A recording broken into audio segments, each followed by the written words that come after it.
Vale. Entonces vamos a comenzar la clase del día de hoy. Puse un perrito porque el 99% de las personas respondieron que le gustan más los perros que los gatos. Así que vamos a tener que... Yo soy más de los gatos, pero me adapto a los dos. Entonces, como les comenté antes del receso, hoy vamos a hacer un repaso para la prueba 1, que es mañana, ¿ok? Me imagino que tienen varias dudas en relación a cómo va a ser la prueba, así que les aprovecho de contar inmediatamente que la prueba va a contar de una parte teórica, en donde muy probablemente vayan a tener que explicar algunos conceptos básicos que hemos visto en esta primera parte del curso, y también va a incluir una parte práctica, en donde ustedes van a tener que resolver algunos ejercicios como del mismo estilo de los ejercicios que hemos resuelto en clase y que vamos a ver hoy día y que vimos en las clases anteriores. Así que en estricto rigor, nada de lo que va a estar en la prueba va a ser algo desconocido para ustedes, ¿ya? Entonces, para partir, siempre es bueno recordar que hay conversiones en unidades de medidas que no son útiles, ¿cierto? Por ejemplo, ustedes acá, para que ya empecemos ¿cómo se llama? A ejercitarnos, me pueden ayudar con algunas que falten, porque faltan bastante. En este caso, el Newton va a ser la unidad de fuerza que vamos a utilizar en esta parte, ¿ya?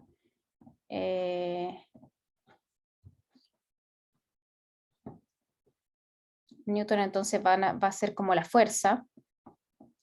Tenemos los pascales, que va a ser para la presión, ¿cierto? Que la presión la vamos a medir en pascales, y a su vez pascales va a ser Newton por unidad de área, ¿ok? Entonces ahí todo se va mezclando y se va, digamos, relacionando. Y también la densidad se va a medir en kilogramos partido metro cúbico. ¿Alguna otra? Me faltaron poner dos que son súper importantes, que se usan bastante, sobre todo en la energía calórica, ¿cierto? Porque en realidad el Newton es fuerza, y cómo relacionamos la fuerza con la energía, eso nos falta. Entonces, para eso existen otras dos fuerzas, que es el watt y el joule. Entonces, para que lo tengan ahí en su recordatorio, en sus torpedos, esto nunca está de más recordarlo, ¿ya? Ahora yo no lo encuentro, pero aquí está el joule, va a ser igual a 1 newton por unidad de distancia. ¿Qué significa esto? Físicamente, newton por unidad de distancia. ¿Alguien se acuerda? O fuerza por unidad de distancia. Fuerza por unidad de distancia es el trabajo, ¿ya? Entonces el trabajo lo vamos a medir en unidades de energía, ¿ya? Entonces va a ser kilogramo metro cuadrado, partido segundo cuadrado, el joule, y que va a ser lo mismo a 1 newton por metro. Y el watt se va a definir de la siguiente manera, también se va a relacionar con el joule, ¿ya? No es algo que hemos visto todavía, porque el watt, por ejemplo, lo utilizamos harto para los flujos radiativos y cosas de ese estilo, que es lo que más bien vimos en la clase o el semestre anterior. Entonces, watt, que uno si lo busca sale como vatio, en españolizado, y no es nada más que un joule partido segundo, es decir, es una unidad de energía por tiempo, o sea, es como un flujo de energía, ¿ok? Más que un flujo, una tasa de energía. En realidad es tasa porque hablamos de tiempo, su variación con el tiempo. Entonces el watt va a ser un joule partido segundo. Y estas son cosas que uno tiene que entender. ¿Por qué? Bueno, porque por ejemplo el R, que es la unidad, es la constante del gas ideal, se mide como joule partido Kelvin kilogramo. Entonces ustedes cuando tengan que meter la ecuación de estado, tienen que verificar que el joule, que se compone como kilogramo metro cuadrado partido segundo cuadrado, se vaya con todas las otras cosas que ustedes vayan a incorporar a esa ecuación. Entonces hacen su verificación de unidades de medida para determinar si está bien lo que están haciendo, ¿ya? Entonces por eso quise comenzar con eso, porque nunca está de más recordarlo. Ahora, volviendo un poco a lo que vimos al principio del curso, bueno, también vimos varias cosas teóricas relacionadas con sistema climático, con qué era un poco la atmósfera a grandes rasgos, pero vimos que una de las variables más importantes para poder determinar cómo se comporta la atmósfera, ya sea vertical u horizontalmente, es la presión. Y la presión va a estar dada principalmente porque la atmósfera se compone de moléculas, ¿cierto? Y las moléculas tienen un peso, tienen un peso molar cada una de ellas, que si uno lo ve a medida o a una medida infinitesimal va a ser algo muy pequeño, van a pesar poco, pero como hay tantas moléculas en la atmósfera y estas son afectas a la fuerza de gravedad, entonces estas moléculas van a ejercer un peso, ¿ya? Y la presión se va a definir entonces como fuerza por unidad de área. Y en el caso de la fuerza que vamos a considerar en el caso de la atmósfera, la fuerza que está haciendo la atmósfera sobre el piso va a ser la fuerza peso. Y la fuerza peso es masa por aceleración, donde la aceleración es g, ¿ok? Eso viene de la segunda ley de Newton. Y claro, en este caso por unidad de área. Esa va a ser la definición de la presión para la atmósfera. Acá entonces uno puede hacer algunos movimientos. Ya no me acuerdo muy bien qué hicimos acá, quizá ustedes se acuerdan mejor. Ah, verdad, ya. Dividimos toda la expresión por h, de modo que acá abajo nos queda un b. Y eso lo hicimos para, ¿se acuerdan? Si es que pasamos el h al otro lado, nos queda ahí un dz. Ya, ok. ¿Por qué? Porque masa partido por volumen es igual a densidad. ¿Se acuerdan? Entonces, la masa partido por volumen es igual a la densidad, y el h entonces, si es que lo diferenciamos en la altura, nos va a quedar, o si es que lo consideramos como una variable de altura, va a ser z. ¿Ok? Y bueno, de esta manera entonces, si es que nosotros queremos saber cuál es la presión en un lugar en la atmósfera, la presión va a depender directamente desde la integral entre 0 e infinito, entre una altura 0 e infinito, de ρ por g. Y ρ por g no es nada más que el peso, ¿cierto? Porque ρ por g es igual a m por g partido de a por dz. Y ahí arriba está el dz. Entonces, esta cosita de aquí, toda esta expresión que está aquí dentro de la integral es el peso. Entonces, el peso integral a la columna de aire va a ser igual a la presión. Eso es lo que vimos al principio. ¿Dudas con eso? Me imagino que no, porque ya a estas alturas ya tuvieron que haber estudiado un poquito, así que ya no están tan perdidos como al principio. Me imagino que ya dominan la materia, ¿cierto? Así es que, y todo hace sentido igual, es como, a mí al menos me parece súper entretenido. Continuamos. Entonces, vamos a definir la masa como todo lo que pertenece dentro de esta integral, ¿ya? En este caso, vamos a definir a la masa como la integral de la densidad por dz, y luego la presión se va a definir como g por la masa de la atmósfera. Así de simple.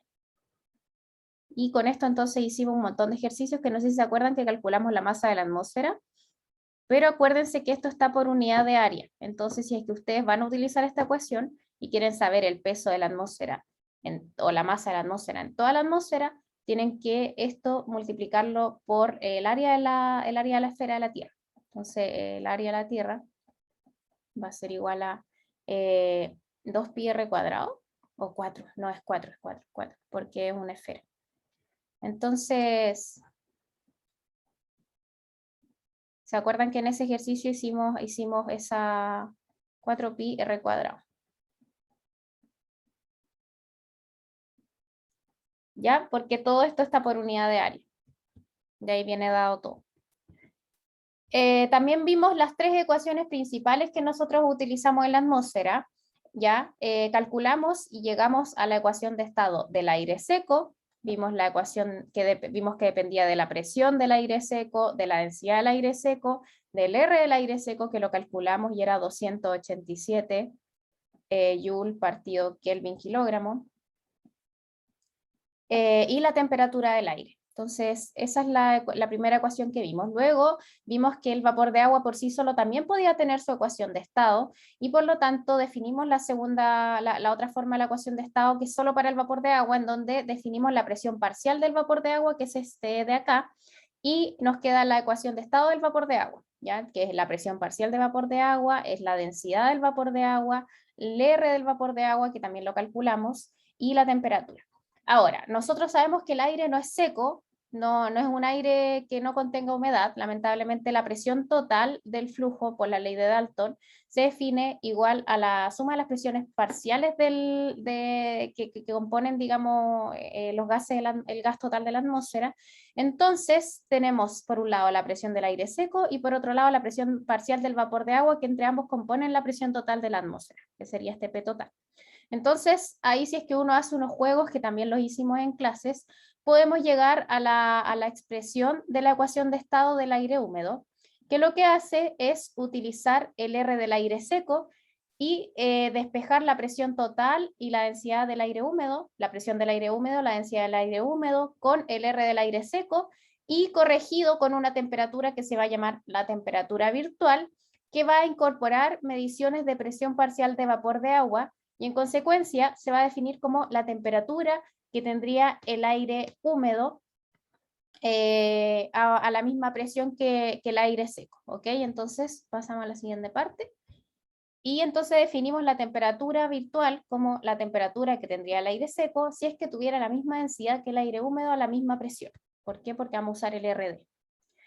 Y ustedes se preguntarán, ¿pero por qué usamos el RD y no usamos el RB? Si tenemos el RB, bueno, porque acuérdense que el vapor de agua varía un montón. El vapor de agua varía mucho en la atmósfera, entonces va a ser un cacho andar multiplicando, calculando a cada rato RB, así que lo que hacemos es que calculamos o corregimos mediante la temperatura este problema. ¿Dudas? Estoy haciendo un resumen bien rápido, de modo que puedan, para ayudarlos con el estudio, porque tampoco es la idea pasarles materia nueva cuando están pensando en realidad en la prueba, me imagino, ¿cierto? Entonces, luego, una vez que ya tenemos definida la ecuación de estado del aire húmedo, ya, voy a borrar todo esto porque se ve muy feo, ya, donde tenemos la ecuación de estado del aire húmedo, que sería entonces esta de acá, la forma final. Sabemos cómo se calcula la temperatura virtual y entonces introducimos el concepto de balance hidrostático. ¿Cómo llegamos al balance hidrostático? Lo demostramos mediante la sumatoria de fuerzas en el eje vertical de la Tierra. Acuérdense que yo les comenté que nosotros en meteorología lo que hacemos es que definimos un eje X a lo largo del este y el oeste, un eje Y a lo largo del norte y el sur, y un eje Z que va a salir normal a la superficie. Entonces, este es el este y este es el X, que es positivo hacia el este. Este es el eje Y que va hacia el norte. Y el eje Z entonces va a ser una componente normal a la superficie terrestre que va a salir hacia afuera de la Tierra. Entonces, el balance hidrostático hace la sumatoria de fuerzas en el eje Z, ¿ya? Y ahí entonces llegamos a que las dos fuerzas principales, si es que despreciamos la aceleración de la velocidad vertical con la altura de W a de Z, si es que decimos que dW de Z es casi igual a 0, ¿ya? Vamos a llegar entonces que la sumatoria de fuerzas en la vertical va a ser igual a 0. ¿Por qué? Porque acuérdense que por Newton la sumatoria de fuerza es aceleración por masa, y en este caso la aceleración es igual a dW de Z es 0. Entonces la sumatoria de fuerza va a ser 0, y las dos fuerzas principales va a ser el gradiente de presión, que va a ser la fuerza que va a formarse porque hay diferencias de presión entre la superficie y el espacio exterior. Ahí lo que el aire tendería a hacer es ir desde las zonas de mayor presión hacia las zonas de menor presión, pero eso no pasa. ¿Por qué? Porque existe una fuerza restauradora que es la fuerza de gravedad. Entonces, el balance hidrostático va a representar un estado de balance entre la fuerza gravitacional y la fuerza gradiente de presión. ¿Tienen alguna duda con esto?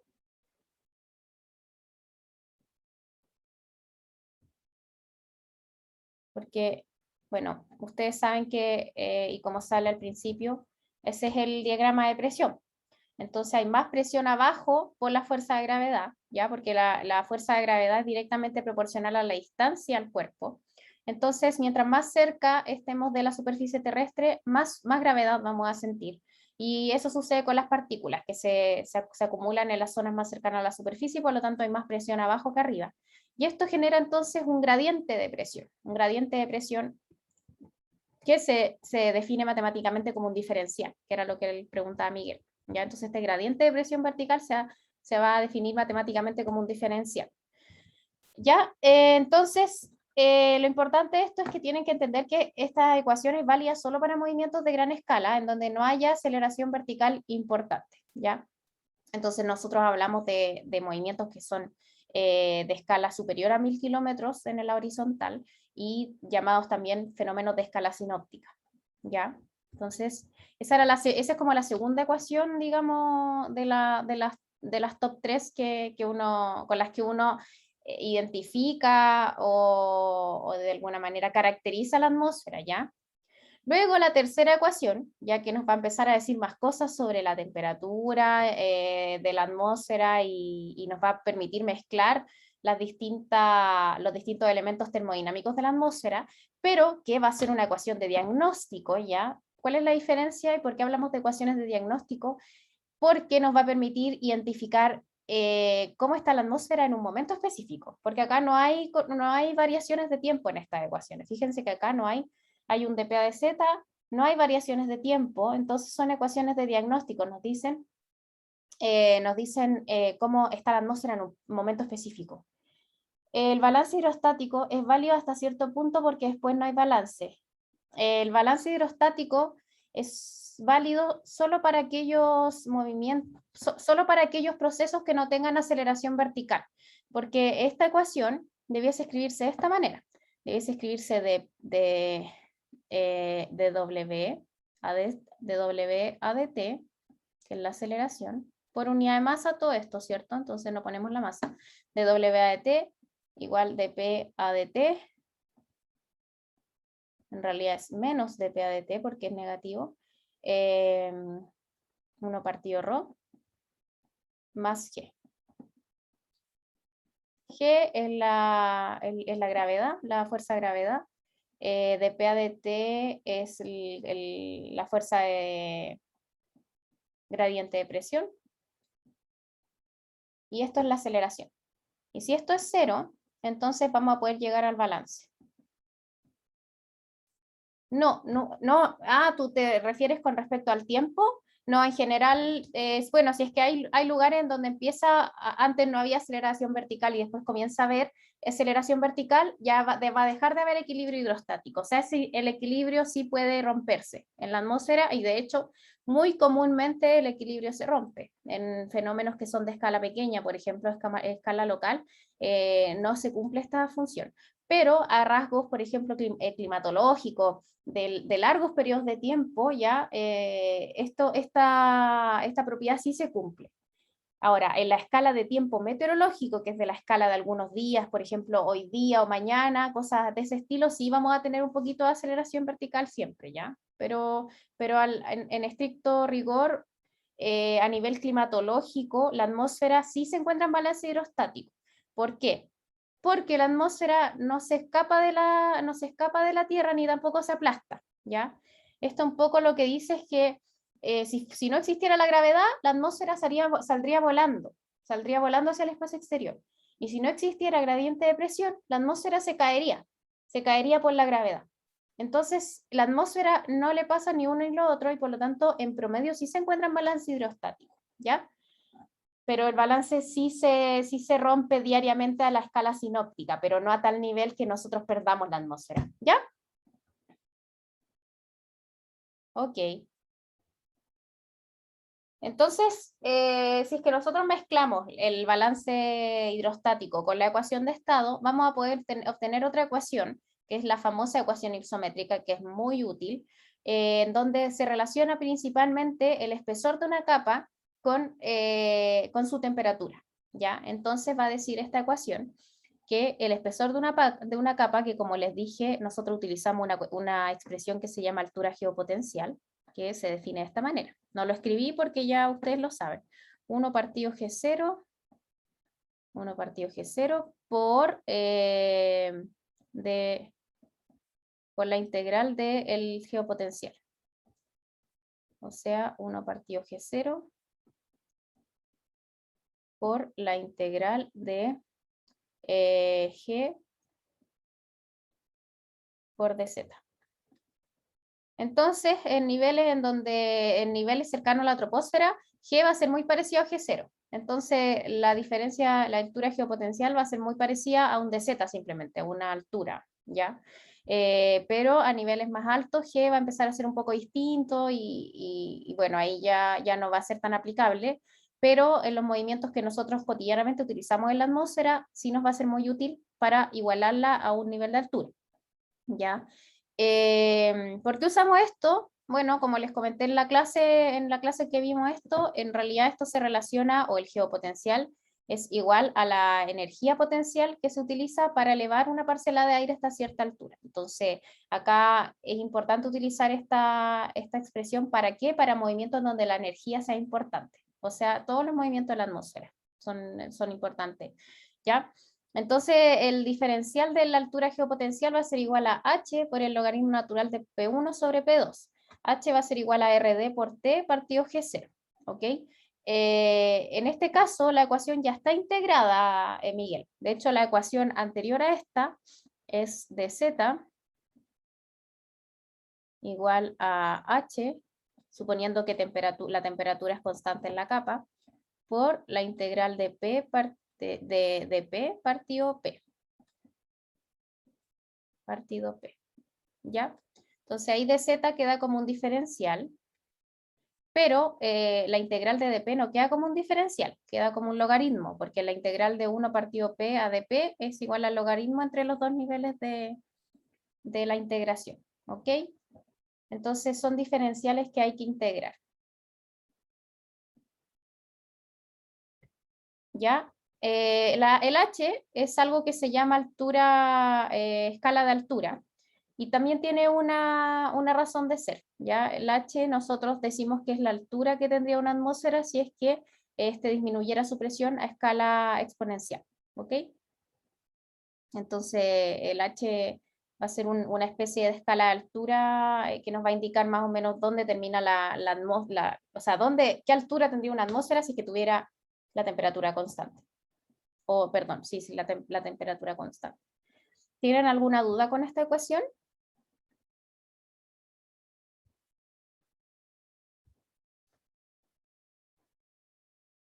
Ya, sigamos entonces.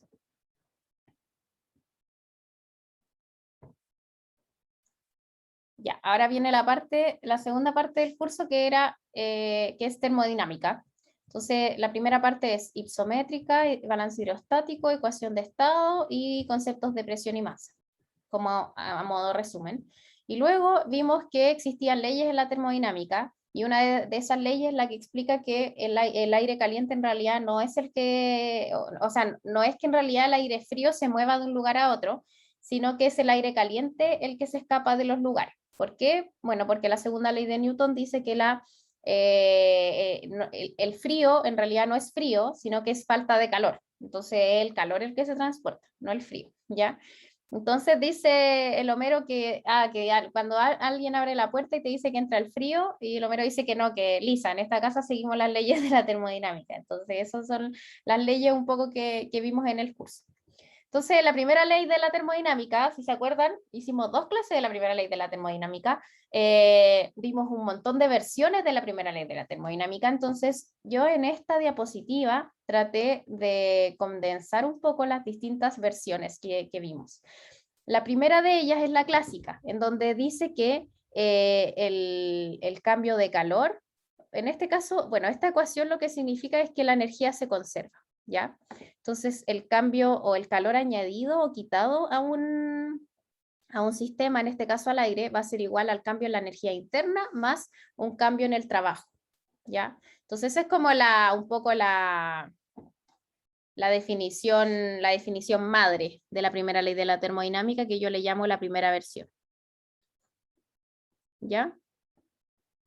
Luego, nosotros podemos reemplazar el trabajo como un P por D alfa, Esto principalmente porque la fuerza que hacemos, la fuerza que se va a aplicar va a ser igual a la presión en el aire. Esa va a ser como la fuerza que va a tener mayor importancia en el aire. Y bueno, yo les mostré cómo hacíamos el cambio entre el trabajo y esta expresión, ¿ya? Así que no lo vamos a repetir. Y por otro lado, el cambio en la energía interna va a ser igual a CV por DT, ¿ok? Ah, no es así. ¿Qué dicen ustedes? Está mal escrito esto, lo escribí a la rápida. Ya, ustedes se dieron cuenta. Y si no se dan cuenta, vayan a verlo al libro. Ah, ya, pues. Ay, sí. A ver, díganme, esa es una buena pregunta. ¿Cuál es el error?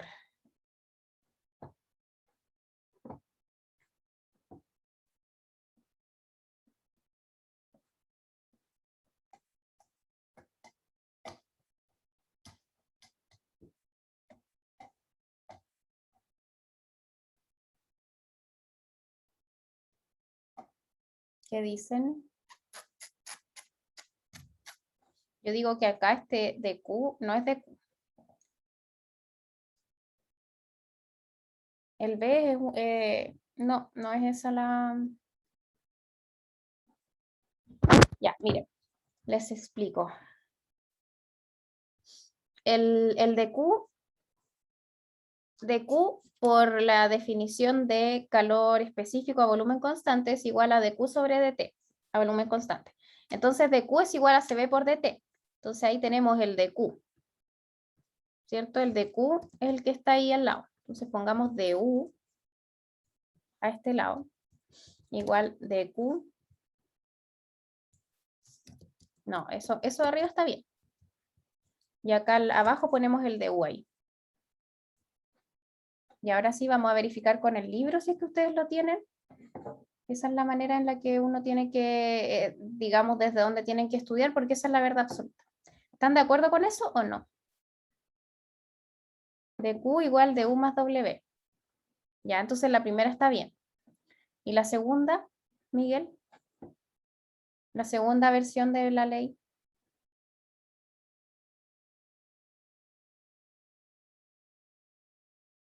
De Q, de Q más P de alfa. Ya.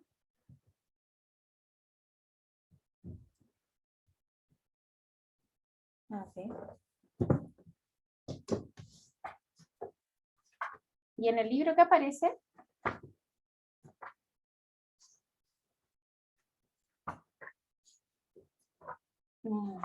Aquí.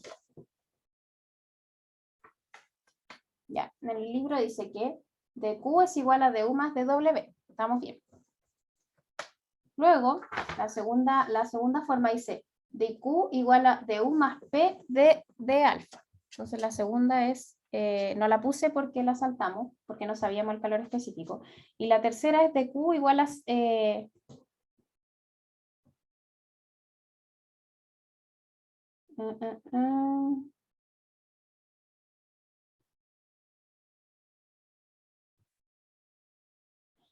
ya, estamos bien, estamos bien.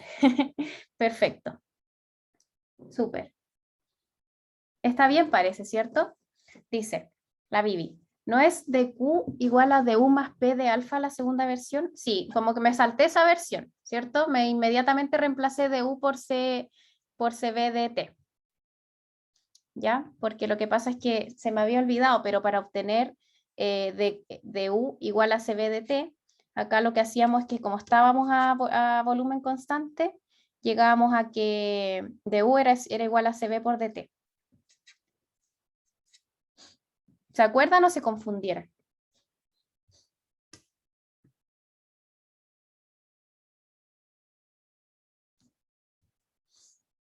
Bueno, es algo así, para que lo veamos y no nos confundamos. Entonces vamos a dibujar. Ya tenemos que la primera es dQ igual a du más dW. Ya la Vivi dice que después reemplazamos el dW. Entonces nos queda dQ igual a du más P de alfa. Alguien me preguntó que dónde estaba el volumen. Bueno, el volumen es igual a masa partido, masa partido densidad. Y si es que estamos hablando de una masa unitaria, podemos reemplazar el volumen como 1 partido densidad. Y eso nos queda igual a alfa. ¿Ya? Y de ahí viene el alfa. Entonces alguien que puso que faltaba el volumen está ahí. ¿Ya? Entonces, luego reemplazamos la parte del trabajo con, en este caso, espérate que ahí me confundí, eso es un P, ¿cierto? P de alfa, sí. ¿Ya? Luego entonces necesitamos ver qué pasa con el DU y el DQ. Ya, el DQ no se mueve, el DQ se queda ahí chiquillo. Acuérdense que eso después se hace cero con el movimiento diabático. Entonces DQ igual DU más P de alfa. Y nosotros sabemos que el calor específico a volumen constante va a ser igual a dQ sobre dt. Me dicen si van siguiendo. dQ sobre dt a volumen constante. Si es que nosotros vemos esta misma ecuación y consideramos el volumen constante, este tercer término se nos va, porque de alfa es igual a 0. ¿Cierto? Y por lo tanto, dQ va a ser igual a du. Y de esta manera, entonces, du, podemos reescribir la ecuación como dQ igual a dt por CB más P por d alfa. Y ahí llegamos entonces a lo que estábamos mostrando acá, que estaba bien escrito entonces, que es la segunda versión, que es CB de T más P de alfa. ¿Dudas con eso?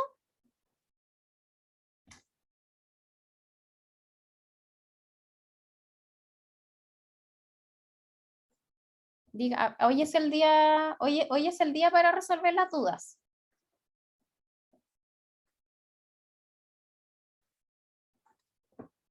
La segunda es DU. DQ. Gracias. Eso quiere decir que nos quedó clarito. Dibujar. Es DQ. Yo me había confundido. G0 la gravedad al nivel del mar. Oye, gracias Miguel. Ya, entonces esta segunda, claro, es de Q. Yo había escrito de U porque me había confundido, pero en realidad es de Q. ¿Ya? Luego entonces, esta es la segunda versión de la ley de la termodinámica. O sea, acá teníamos la 1, acá tenemos la 2. Y a la 3 lo que se le hace es que se expande el término de alfa por P por la regla de la cadena y lo ponemos de alfa por P más de P por alfa. Y entonces acá tenemos nosotros P por D alfa, que sería el primero de acá, y nos queda que P por D alfa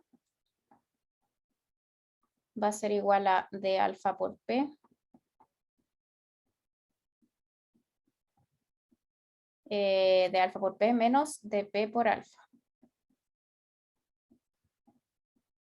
¿Ya? Y acá si nosotros reemplazamos esto aquí adentro y reemplazamos la ecuación de estado en el alfa, en el de alfa P, nos queda que Cp más R por dt más dp por alfa es igual a dq. Y ahí reemplazamos la expresión Cp igual a Cb más R. Y nos queda entonces que Cp por dt menos alfa dp es la tercera versión de la ley. ¿Dudas con eso? Entonces ya demostramos la primera, demostramos la segunda, demostramos la tercera.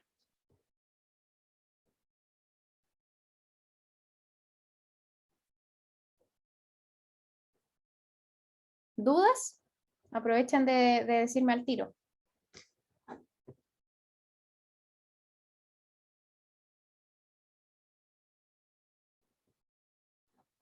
Ya, continuamos entonces. Luego involucramos el término que se llama DH, que se llama entalpía, aunque yo les dije que coloquialmente nosotros en la meteorología lo llamábamos calor sensible. Y no es nada más que la expresión directa de el calor, digamos, añadido o traspasado por una superficie que adquiere una temperatura por su calor específico. ¿Ya? Entonces va a estar relacionado el H que va a brindar una superficie, se va a relacionar con el calor específico de la sustancia por la temperatura que adquiere. ¿Ok? Entonces, de esta manera nosotros podemos igualar el H a la parte del U, perdón, a esta primera parte que ya no era de U, ahora ya está mezclado, y lo reemplazamos como el de H. No, H no se mide en watts. Acá yo creo que todo se mide en joule, porque CP está en joule partido Kelvin y T está en Kelvin. Y se nos van los Kelvin. Calor sensible es joule, sí. Todo por unidad de kilogramo en todo caso, porque estamos todo por unidad de área.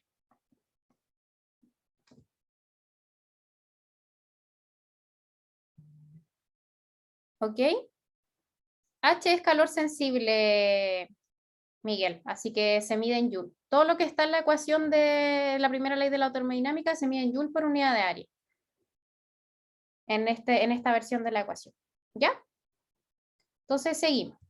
Esa entonces era la primera explicación que teníamos. Yo tenía la duda, así que lo bueno es que cuando uno tiene dudas tiene que tratar de demostrarlo hasta que lo entiendan. No lo entiendan por encima. Entonces, considerando la primera ley de la termodinámica, empezamos a a jugar con la primera ley de la termodinámica de modo que podamos obtener las variables en función de ciertos procesos. Entonces, definimos en este caso un proceso adiabático como aquel proceso en el que, si es que un material sufre un cambio de presión, volumen o temperatura, este no tenga intercambio de calor con su entorno. ¿Qué significa eso? Que el dQ va a ser igual a 0. ¿Ok? Nosotros si es que hacemos o imprimimos este comportamiento en un diagrama de presión por volumen, vamos a tener que, va a ser distinto a un proceso isotérmico, el proceso adiabático, porque en el proceso adiabático sí vamos a tener un cambio de temperatura, ¿cierto? En el proceso isotérmico no hay cambio de temperatura, ¿ya? Sin embargo, en ambos hay cambios de presión y volumen. Entonces, luego ustedes pueden probar las siguientes relaciones para un proceso adiabático. Todas ellas son correctas y son útiles para resolver los ejercicios. Y nosotros en clases demostramos esta, la tercera, ¿ya? Que es la relación entre la temperatura y el volumen para un proceso adiabático. También definimos el gradiente adiabático seco, que es el cambio de la temperatura con la altura, bajo un régimen de elevación de la parcela de aire por una adiabática seca. Entonces vamos a considerar que una parcela de aire se va a mover adiabáticamente con la altura y la atmósfera se va a encontrar en equilibrio hidrostático. Entonces de esta manera esta es como la quinta versión de de la ecuación de la termodinámica, en donde reemplazamos el geopotencial, que era G de Z, lo reemplazamos por 1 partido rho de P. Entonces lo reemplazamos ahí y CPA de T era, bueno, ya sabemos el origen de CPA de T, así que no lo voy a decir de nuevo. Entonces esto va a ser, es igual a 0 en el caso de un proceso adiabático, ¿ya? Y si es que nosotros dividimos por dz esta expresión y consideramos que dφ es igual al geopotencial, vamos a llegar a la expresión de dt a dz, que no es más ni menos que el gradiente del adiabático seco o el lapse rate, que se escribe así, como una tau. Tau d va a ser igual a menos dt a dz del aire seco, y eso va a ser igual a g por sobre cp. ¿Ok? ¿Cuánto es el gradiente del adiabático seco o el lapse rate seco de la atmósfera? ¿Cuánto es?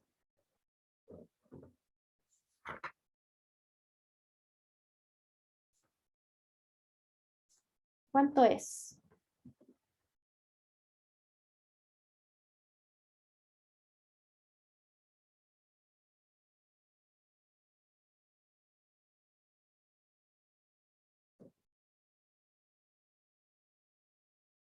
Les digo cómo calcularlo y ustedes lo calculan para que todos sepamos el valor. G es 9.8.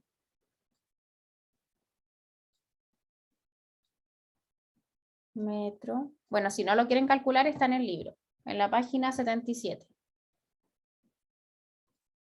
Sobre CP, que es 1004 Joule. Ahí, ojo con las unidades de medida.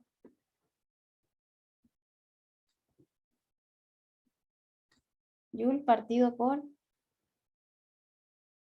Kelvin kilogramo.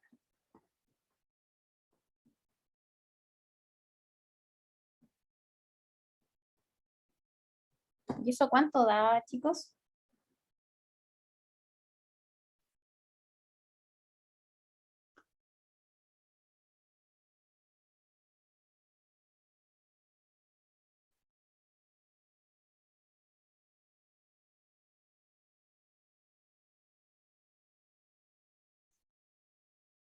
¿Cuánto da?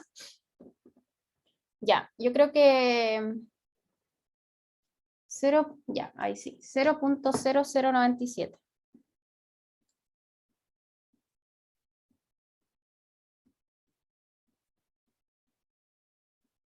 Ya, o sea que cada 1 metro de altura, esto probablemente está en metros partido por Kelvin y por kilogramo. Eso está en metros partido Kelvin, o sea, cada 1 metro la temperatura disminuye 0.0097 Kelvin. Pero a nosotros no nos gustan las cosas en metros cuando hablamos de la altura de la atmósfera, entonces lo pasamos a 9.7 kilómetros, perdón, es Kelvin partido por kilómetro, porque es Kelvin por cada kilómetro, ¿cierto? Entonces, Kelvin partido por kilómetro. Y arriba era Kelvin partido metro, por cada metro, un Kelvin. ¿Ya? Entonces la atmósfera, si es que nosotros hacemos ascender una parcela de aire bajo un proceso adiabático, la atmósfera va a disminuir su temperatura en función de 9.7 Kelvin por cada kilómetro que suba. ¿Ok? ¿Clarísimo eso? Perfecto, porque eso es muy importante para la materia que viene después. Y bueno, finalmente terminamos de ver que la temperatura potencial se define como aquella temperatura que tendría una parcela de aire si es que ésta se expande o comprime adiabáticamente desde un estado inicial de presión, por ejemplo, no sé, desde los 500 hectopascales, hasta una presión estándar que por lo general se toma 1000 hectopascales. Entonces la temperatura que tendría esta parcela de aire al comprimirse adiabáticamente por la misma línea hacia abajo, hacia digamos la superficie, va a ser definida como la temperatura potencial. ¿Ya? Entonces nosotros vamos a hacer ahora algunos ejercicios que tengo preparados para que podamos, y ustedes me van a decir dudas que le hayan surgido con el estudio o que tengan ahora con lo que hayamos visto o en relación a los ejercicios que vamos a ver, ¿ya? Entonces, pero vamos a descansar un ratito porque ya ha pasado casi una hora desde que nos juntamos, entonces juntémonos de nuevo a las 3:30, ¿ya? ¿Les parece? Ya, porque como que se nos fue la onda y en verdad es demasiado tiempo para estar frente a una pantalla. Así que nos vemos en un ratito, vayan nomás.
Ya, vamos a retomar entonces.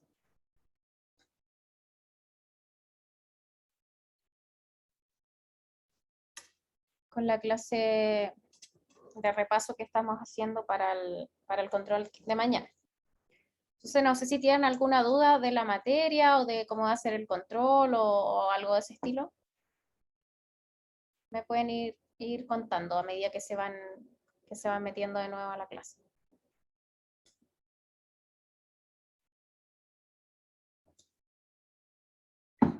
Ya.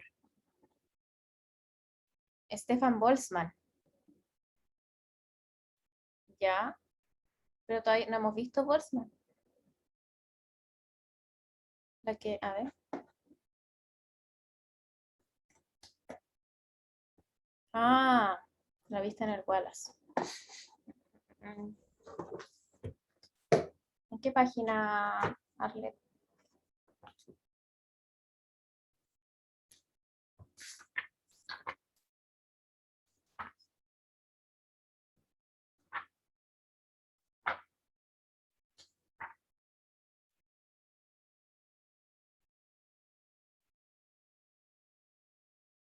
Porque Stefan Boltzmann tiene que ver con radiación.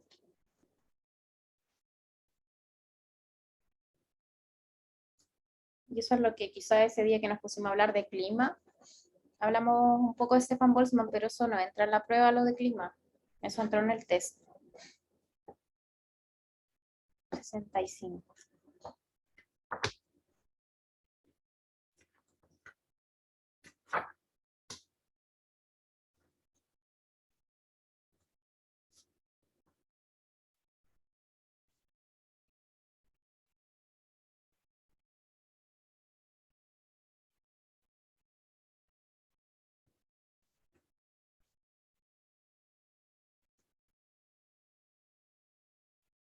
Ah, la constante Stefan Boltzmann.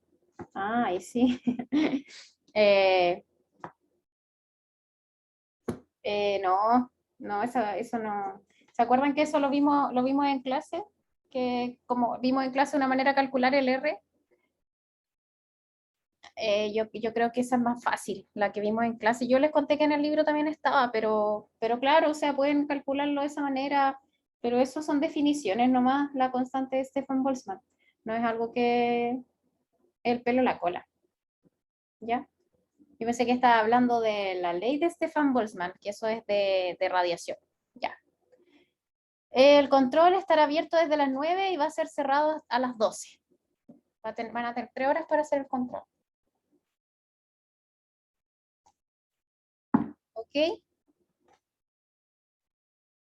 Yo les voy a mandar un PDF a las 9 de la mañana, lo voy a subir a los cursos y ustedes tienen que subir su control como una tarea. Yo voy a abrir un plazo en el cursos como si fuera una tarea y ustedes tienen que irlo subiendo ahí, ¿ya? Y entonces el plazo un poco es medio estricto, ya no se aceptan controles pasados a las 2.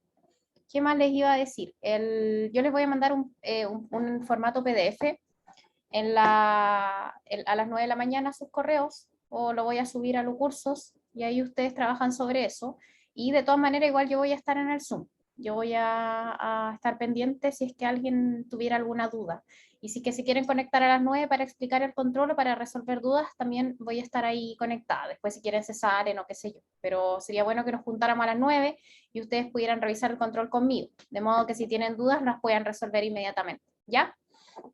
Ok, entonces vamos a hacer unos poquitos de ejercicio hoy día, como para calentar la mano y así ustedes puedan seguir estudiando después haciendo ejercicios y bueno, qué mejor que aplicar la materia y aprender la materia que hacer ejercicio, ¿cierto?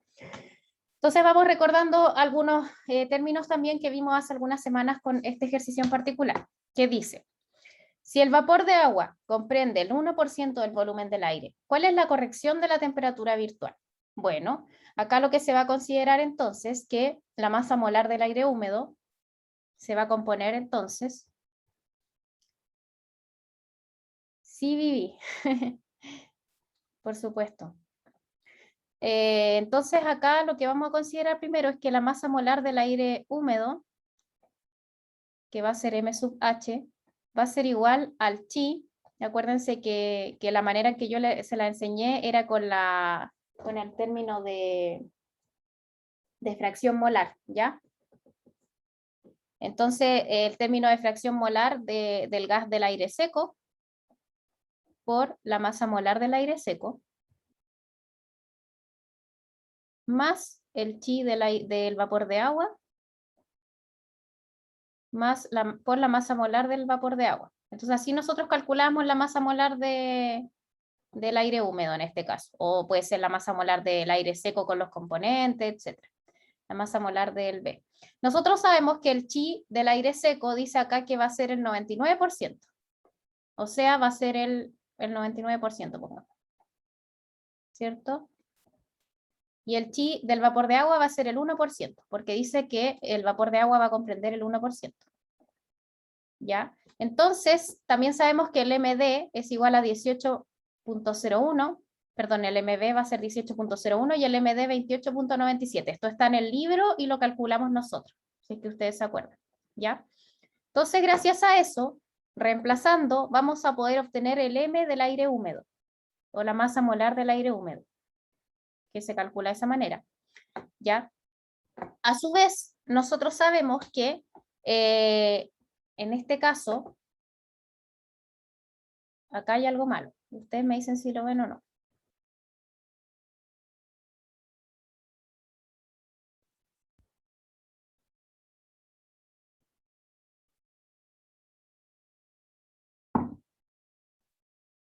Esto es Rho. ¿Ya? Ya, la presión total del aire o la presión del aire húmedo va a ser igual a la densidad del aire húmedo por RD por T virtual, y a su vez eso va a ser igual a la densidad del aire húmedo por el R del aire húmedo por la temperatura. ¿Se entiende esta relación? Porque si entienden esta relación es que entienden para qué sirve la temperatura virtual. Por favor, díganme. Yo mientras tanto voy a cambiar esto para que no se confundan después que les suba la diapositiva.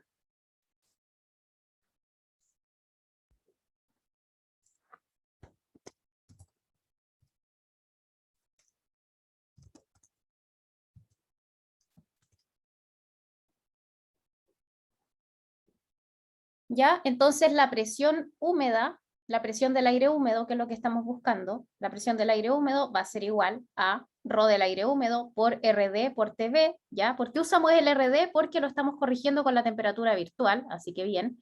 Y esto a su vez va a ser igual a la densidad del aire húmedo por el R del aire húmedo, que esto es lo que nosotros no queremos calcular, y por eso usamos la corrección de la temperatura virtual, por la temperatura del aire. ¿Ya? Entonces, si es que nosotros dejamos esas dos igualdades, se nos van a ir las densidades y nos va a quedar que RD por TV va a ser igual a RH por T. ¿Ya? Si es que nosotros entonces queremos saber cuál es la relación entre T y TV, lo que hacemos es despejarla en forma de una razón, que nos va a quedar TV sobre T, y esto nos va a dar la razón entonces de TV con respecto a T. Va a ser igual a RH sobre RD, y RH ya lo calculamos, que va a ser igual a RH, va a ser igual a RH va a ser igual a R de la constante general del gas, ¿cierto? Que era 8.31, partido por el M del aire húmedo. Seguimos. Entonces tenemos el RH y el RD, podemos despejarlos con la ecuación que les mencioné recién y nos queda MD sobre MH, y reemplazamos los valores que tenemos de cada uno. El MD está en el libro y el MH lo calculamos recién, y esto va a ser igual a 1.0038. Es decir, si el aire tiene un porcentaje de un 1% de vapor de agua, hay que hacer una corrección de la temperatura en 1.0038, en un factor de 1.0038 de la temperatura medida. Entonces la temperatura virtual va a ser 1.0038 la temperatura medida. La temperatura T, TV, ¿va a ser más grande o más chica que T?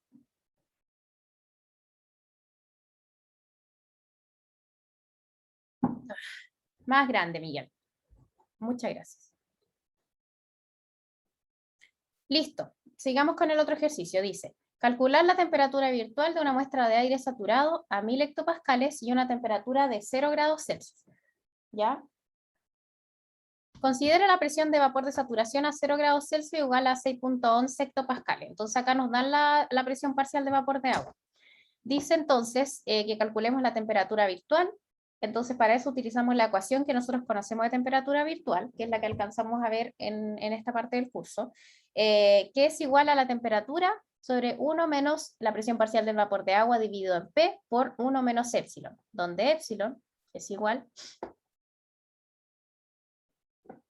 a RD partido RD.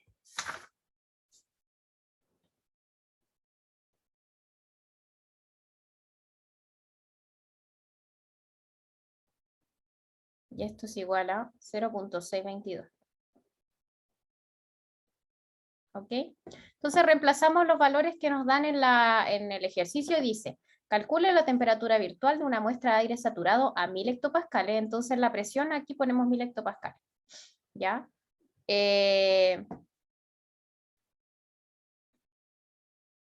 Si hay algo que ustedes creen que está bien.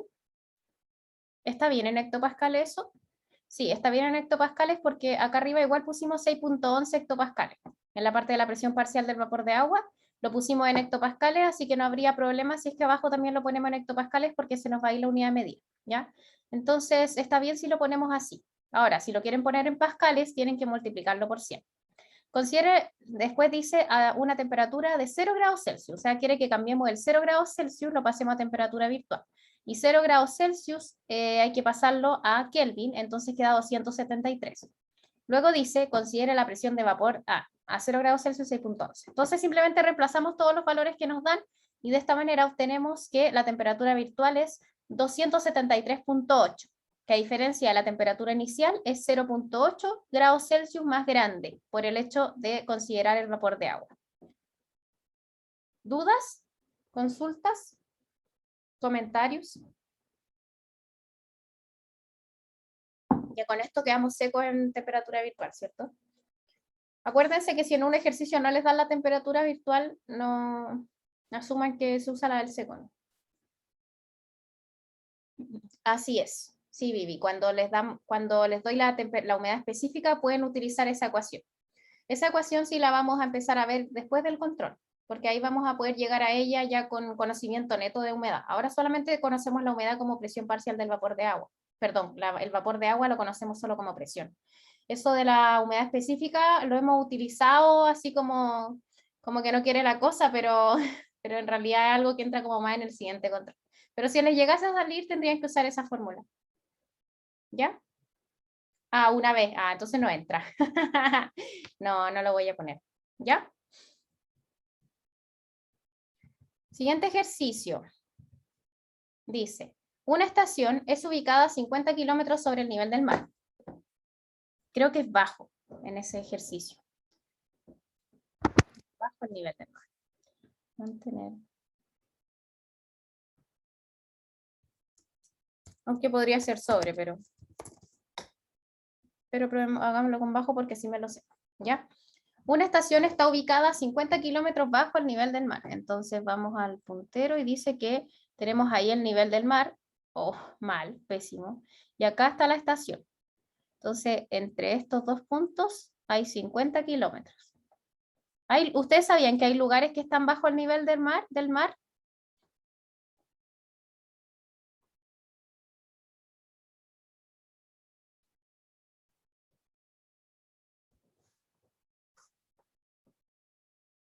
Están bien, esos 50 kilómetros no serán 50 metros.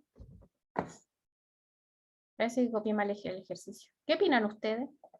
¿Esas escalas son correctas en la atmósfera? Díganme. Miren que todo esto sirve para estudiar. No, ¿cierto? Porque 50 kilómetros es el tamaño de la atmósfera. Sí, pues ya son 50 metros. Ahora lo revisen en el ejercicio original. Ahí sí. Entonces volvamos al... Ya, ¿no sabían que hay lugares que están bajo el nivel del mar? ¿Alguien sabe? Que se encuentran Y por ejemplo, pensando en un escenario de cambio climático, ¿qué creen que va a pasar ustedes con esos lugares? Los que están bajo el nivel del mar. Se van a inundar. ¿Saben qué países están bajo el nivel del mar? Los Países Bajos. Los Países Bajos, que es donde está Holanda, Bélgica, todos esos países, antes no eran tierra, antes eran puro así como ríos o eran humedales, cosas así como bien, como de estilo acuíferos, ¿ya? Y ellos digamos, para construir ahí, para querer vivir ahí, ellos hicieron esas islas, ellos pusieron tierra y hicieron ahí una construcción en ese tiempo. Pero ellos además hicieron diques en el océano. Entonces el océano está más arriba que donde están ellos, pero ahí hay unos diques. Ellos controlan esos diques con las mareas y con todo el show, tienen un sistema súper avanzado allá en Holanda, pueden ustedes investigarlo. Y nada, pues, pero pasa que cada vez en un escenario de cambio climático, cada vez van a tener un problema más grande porque ellos cada vez van a estar más abajo del nivel del mar, ¿cierto? Bueno, así que este ejercicio pensemos que está como por allá, ¿ya?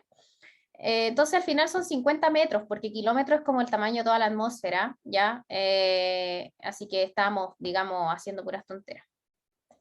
En este caso, lo bueno es que nos damos cuenta.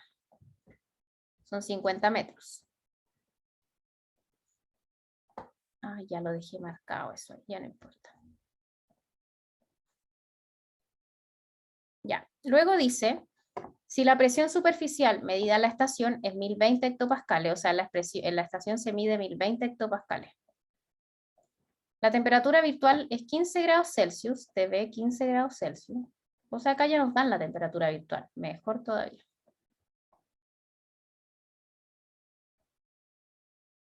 ¿Ya? Y la temperatura media de la capa es 500 mil hectopascales. Ya. Y la temperatura media de la capa entre 500 y 1000 hectopascales, o sea, entre arriba, entre 500 hectopascales, entre 500 hectopascales y 1000 hectopascales, que no sabemos dónde está, pero no están aquí abajo, pero bueno, deben estar por acá. 1000 hectopascales. No sabemos tampoco si están al nivel del mar. Es 0 grados Celsius. Dice que la temperatura promedio de esa capa es 0 grados Celsius. ¿Ya?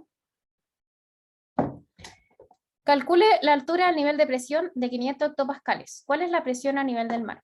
Ya, entonces vamos a ir avanzando. Bueno, acá entonces hay que obtener dos distancias. Ya, primero hay que obtener el ancho de la capa entre 500 y 1000 hectopascales, que sabemos que la temperatura promedio es 0 grados Celsius. Y por otro lado, tenemos que obtener la altura de la capa entre 1020 y 1000 pascales, para así hacer la suma entre los dos. ¿Ya? Entonces, primero obtenemos la distancia entre 0 y 50 metros, perdón, entre 0 y 1000 hectopascales. ¿Qué estaba pensando? Estaba pensando en la luna. Porque la distancia entre 0 y 50 metros son 50 metros por niño. Entonces, la distancia entre 1020 y 1000 hectopascales.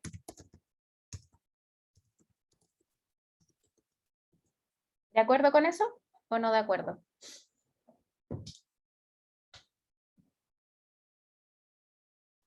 Ya, entonces primero obtenemos la primera distancia, la que está entre los 1000 y los 1020 hectopascales, que si tenemos como algo así, sería como este pedacito de acá abajo.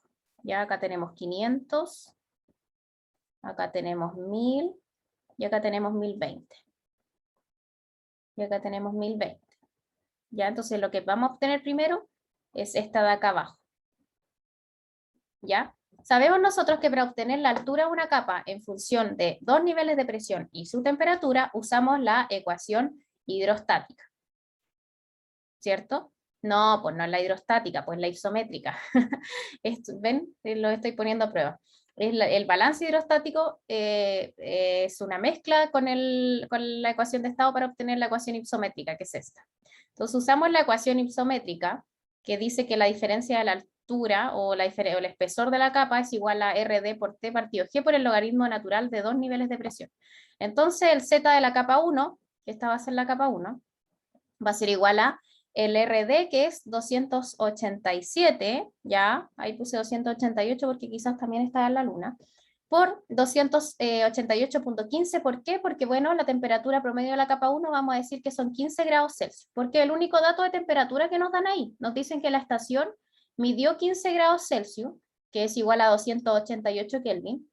Entonces vamos a asumir que la temperatura de esa capa va a ser constante. Eso es algo que se hace bastante, mucho. Entonces, si les dan solo un dato de temperatura, usan ese 1, ¿ya? Sigamos.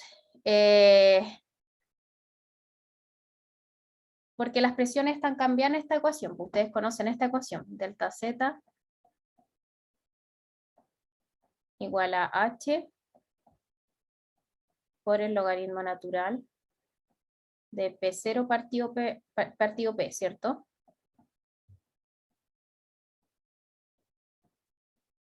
¿Cierto? Entonces, si es que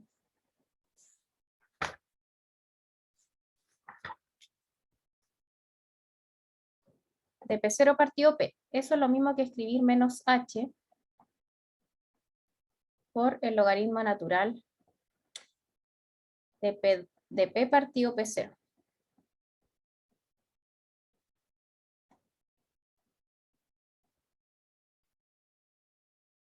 P0 es P1 y P es P2. En este caso lo pueden aplicar, el P0 es el que está más cerca a la superficie y el P el que está más arriba. Entonces, P0 es, en este caso, si es que lo hacemos considerando la presión superficial, sería P entre P y P0. Esta de acá. ¿Sí? ¿Se aclaró? ¿Se entiende que son distintas notaciones?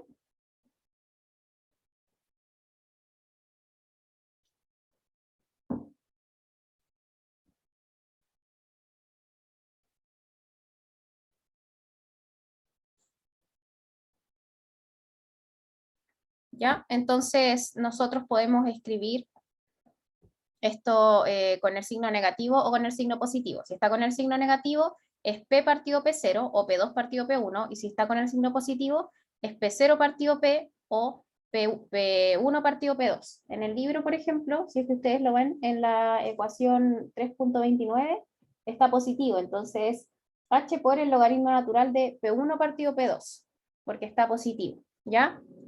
Aquí está como P1 partido P2. Entonces, para la capa 1, que era la primera capa, vamos a considerar una temperatura promedio de 15 grados Celsius. Entonces, acá tenemos la temperatura.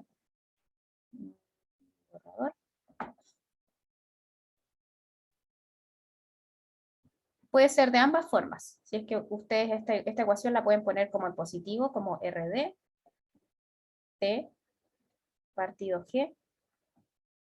Esto viene de la integral de P1 partido P2.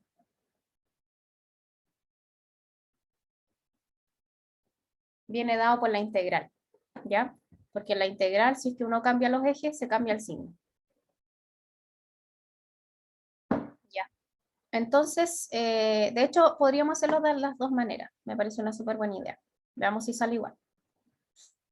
Yo hago los cálculos con el software R. Entonces, por ejemplo, tenemos que haría 287 por 288.15, que es la temperatura en Kelvin, dividido en 9.8 por logaritmo natural de 1000 partido 1020. Y ahí queda menos 67. Pero el que estoy haciendo yo es con el negativo adelante, ¿cierto? Sí. Ahí yo lo estoy haciendo con el signo negativo. Entonces le pongo negativo adelante y me queda 67 metros, o sea, 167 metros. Y si es que lo hago al revés, pongo P2 sobre P1, 1020 sobre 1000. Le saco el signo negativo y me queda 167.108. Entonces, Vivi es lo mismo. ¿Ok? Entonces nos queda que la primera capa, la capa entre 1000 hectopascales, entre 1020 hectopascales y 1000 hectopascales, tiene una altura de 167 metros en promedio, ¿ya? Luego la otra capa, que es la capa entre 500 hectopascales y 1000 hectopascales, sabemos que tiene una temperatura promedio de 0 grados Celsius o de 273.15 Kelvin por R, que es 287, dividido en G, por el logaritmo natural de P2 sobre P1, que es 500 sobre 1000, P2 siempre va a ser el que está más arriba, va a ser igual a 5.544 metros, ¿ya? Entonces, la altura de 500 hectopascales a partir de la estación, desde la estación, va a estar, la altura de 500 hectopascales desde la estación va a estar a 5.711 metros, desde la estación, ¿ya? A 5.711. Pero a nosotros nos preguntan cuál es la altura a nivel del mar del nivel de 500 hectopascales, y nosotros sabemos que la estación está a 50 metros bajo el nivel del mar, así que acá está el nivel del mar. Entonces a esta altura tenemos que restarle los 50 metros y nos queda que la altura sobre el nivel del mar de los 500 hectopascales es 5.661. ¿Por qué? Porque hay que restarle esos 50 metros. Entonces esa es la con respecto al nivel del mar. También nos preguntaban, calcule la altura del nivel de presión de 500 hectopascales. ¿Cuál es la presión a nivel del mar? Y la presión a nivel del mar es una muy buena pregunta. ¿Cómo la calculamos?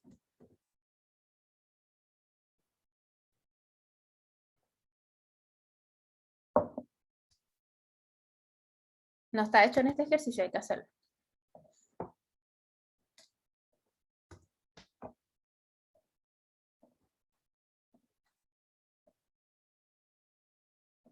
Entonces tenemos que tenemos una estación que está a menos 50 metros del nivel del mar.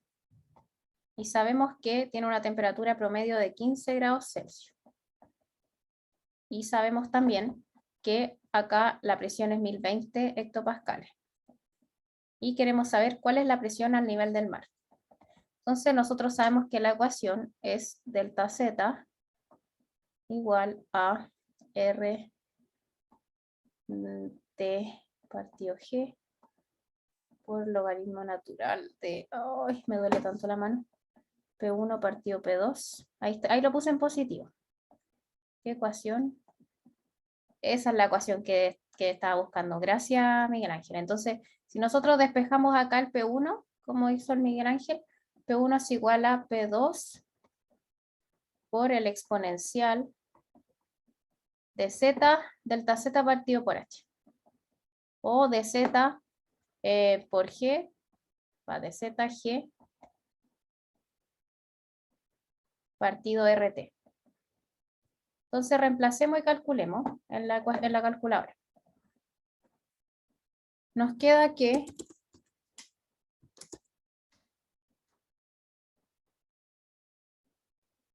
P1, ¿estamos buscando P1 o P2?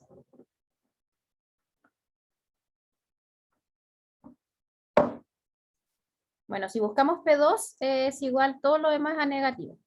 Menos P1 que sería 1020 por el exponencial de Z que es 50 metros por G 9.8 dividido por R 287 por T 288.15.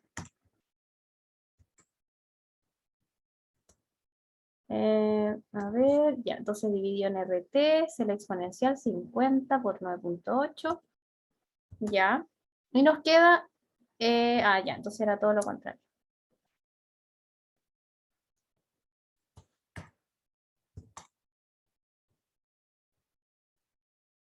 No nos puede quedar una altura, una presión mayor a la que tenemos abajo. Ya, ahí sí nos quedó bien. Ya. Ya, entonces P2, que en este caso va a ser la presión que está un poco más arriba, va a ser igual a P1, que va a ser la presión en la superficie, por el exponencial de menos 50. Ojo ahí, los metros tienen que estar en negativo, porque es hacia abajo, ¿ya? Por 9.8 dividido en 287 por 288, y eso entonces es igual a, la presión va a ser 1013, que es la presión a nivel del mar promedio. Entonces vamos acá y respondemos que la presión, ahí ustedes responden formalmente que la presión a nivel del mar, ya son las 4, nos emocionamos, tengo que hacer el control de mañana. Ahora justo después de esto es que quería ver cómo estaban para saber cómo voy a hacer el control. ¿Ya? Ya, quedan algunos ejercicios, pero están hechos acá en la presentación. Así que les voy a subir la presentación y pueden estudiar con esos ejercicios que quedaron acá. Pero están todos hechos. Ya creo que hay uno o dos que no están hechos. Los últimos dos no están hechos. Pero todos los otros están listos. Así que llegar y hacerlos y a lo más terminarlo. ¿Ya? Dice, no la haga difícil. No, no. Ustedes saben que este curso no es para sufrir, es para aprender. Pero sí a evaluar todo lo que hemos visto en clase, o sea, si estudian lo que hemos visto en la diapositiva y quizás algo del libro, les va a ir bien. Muy probablemente se vayan a sacar un 7 ya. Y aparte que a todos les ha ido bien en los tests. Entonces, si es que les ha ido bien en los tests, les va a ir bien en la prueba. ¿Ok? No va a ser nada más complejo que un test, quizás con algo de ejercicios. Así es que bueno, si no tienen más dudas, voy a subir la clase lo más rápido posible. Voy a subir esta clase y voy a subir el PowerPoint lo más rápido posible. Y lo otro es, ¿qué más tengo que hacer? Ah, el control. Voy a hacer el control. Así que bueno, eso. Ya chicos, que estén súper bien. Chao Miguel, Yulisa, Vivi y Arlet. Nos vemos mañana. Duerman bien. Nos vemos a las 9. Conéctense para que explicarle el control. Chao.